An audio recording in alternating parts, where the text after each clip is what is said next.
Assalamualaikum warahmatullahi wabarakatuh. Anak-anak yang berbahagia, sebelum kita memulai pelajaran, mari kita berdoa terlebih dahulu. Kita buka dengan membaca basmalah. Bismillahirrahmanirrahim. Baiklah anak, sekarang kita akan memulai pelajaran kita, melanjutkan pelajaran yang kemarin tentang sejarah masuknya Islam di Indonesia. Ya, kita tahu kemarin sudah kita sampaikan tentang sejarah masuknya agama Islam di Indonesia. Sekarang untuk selanjutnya kita akan menuju pada pembahasan yaitu tentang peran Wali Songo dalam menyebarkan agama Islam di Indonesia. Kita tahu bahwa peran Wali Songo sangatlah luar biasa dalam menyebarkan agama Islam di Indonesia. Siapa saja Wali Songo yang akan kita pelajari pada kesempatan pagi ini, yaitu kita bisa lihat ini dia. Kita tahu ada Sunan Gresik, Sunan Ampel, Sunan Bonang, Sunan Giri, Sunan Derajat, Sunan Kalijaga, Sunan Kudus, dan Sunan Muria, dan Sunan Gunung Jati. Kita mulai dari Wali Songo satu persatu.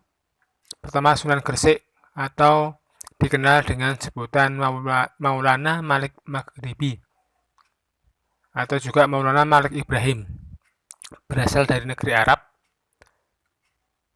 Silsilah keturunannya adalah Zainal Abidin bin Hasan bin Ali bin Abi Thalib. Beliau wafat pada tahun 882 Hijriah, 1419 Masehi. Lokasi dakwahnya berada di Gresik, Jawa Timur. Sunan Gresik berjuang mengislamkan Raja Majapahit yang bernama Hayam Wuruk meskipun belum berhasil.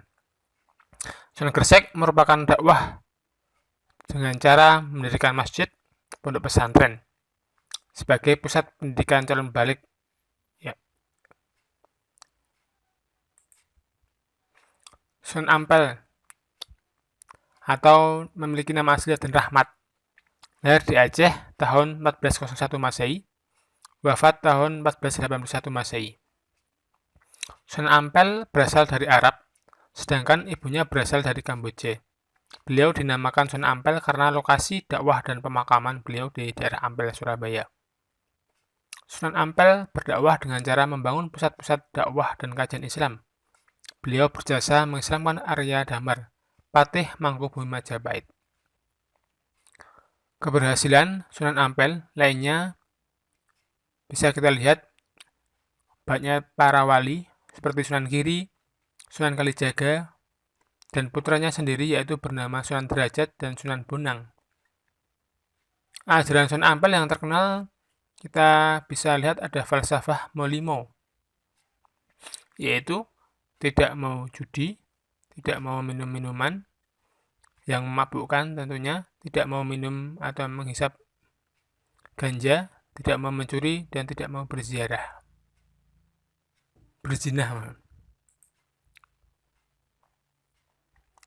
Sunan Bonang atau Maghdum Ibrahim memiliki nama asli Maghdum Ibrahim, lahir pada tahun 1465 Masehi, meninggal tahun 1515 Masehi. Makam berlokasi di daerah Tuban. Ia adalah putra Sunan Ampel. Pada usia muda, Sunan Bonang berguru pada ayahnya. Sunan Bonang melakukan dakwah dengan cara mendirikan pondok pesantren untuk mencetak kader pendakwah. Beliau berjasa mengislamkan Raja Kerajaan Demak, yang nama aslinya adalah Raden Patah. Kemudian Sunan Giri, atau nama aslinya Raden Paku, atau Maulana Ainul Yakin, dilahirkan di Gresik, putra dari Maulana Ishak dan juga sahabat Sunan Ampel. Sunan Giri pernah belajar ke beberapa daerah seperti Malaka, Mekah, ataupun Iran. Beliau berdakwah, mendirikan masjid, pesantren. Dalam waktu berapa tahun, pesantren sudah terkenal di seluruh Nusantara.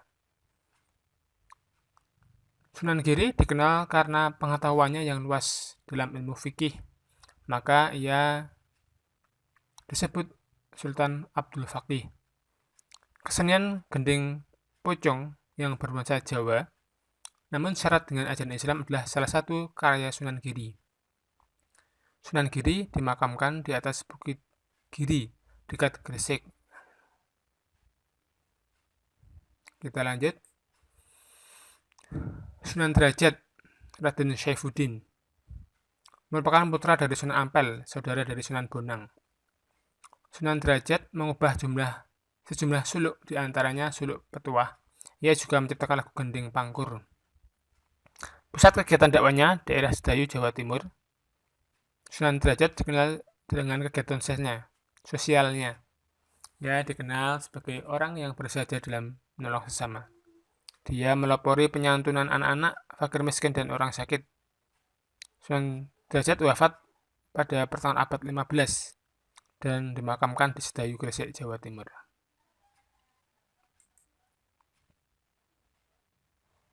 Sunan Kalijaga, Raden Mas Said, memiliki nama asli Raden Mas Said. Ia adalah putra seorang adipati Tuban yang bernama Tumenggung Wilatikto. Ia menjadi murid Sunan Bonang, kemudian menikah dengan putri Maulana Ishak. Dalam melaksanakan dakwahnya, Sunan Kalijaga menggunakan kesenian wayang kulit yang sangat digemari masyarakat. Sunan Kalijaga juga berdakwah kepada petani dengan cara memperlihatkan alat-alat pertanian dengan disiplin pengajian Islam. Sunan Kudus dengan nama asli Jafar Shodiq, lahir pada 9 September 1400 Masehi atau 808 Hijriah. Beliau putra penghulu kerajaan Demak. Nama ayahnya adalah Sunan Ngudung. Sunan Ngudung adalah putra sultan di Palestina yang nama aslinya adalah Sayyid Fadal Ali Murtaza, Raja Pandita atau Raden Santri, yang berhijrah ke Jawa dan sampailah ke Kekhalifahan Islam Demak. Beliau berdakwah melalui budaya. Peninggalan yang termasyhur adalah Masjid Kudus. Menaranya berbentuk candi.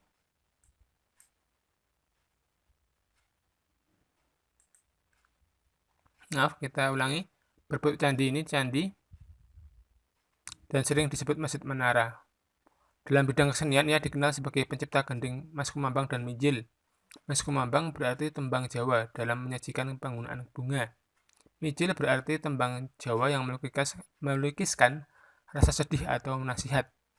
Sunan Kudus wafat dan dimakamkan di daerah Kudus, Jawa Tengah. Sunan Muria, Raden Prawoto atau Raden Umar Said. Ia adalah putra Sunan Kalijaga dan adik ipar Sunan Kudus. Pusat kegiatannya di lereng Gunung Muria, Jawa Tengah. Sunan Muria berdakwah dengan menggunakan media kesenian rakyat, yaitu gamelan, yang menciptakan gending sinom dan kinanti. Beliau lebih menekankan berdakwah kepada masyarakat kecil. Wilayah dakwahnya lereng Gunung Muria, pelosok Pati, Kudus, Juwana, sampai pesisir utara. Sunan Muria sering berperan juga di Kesultanan Demak sebagai penengah dalam konflik istana. Beliau wafat dan dimakamkan di atas Gunung Muria.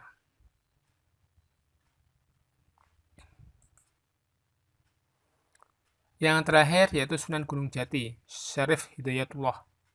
Memiliki nama asli Syarif Hidayatullah, lahir sekitar 1448 Masehi. Pusat kegiatan dakwahnya berada di daerah Gunung Jati, Jawa Barat.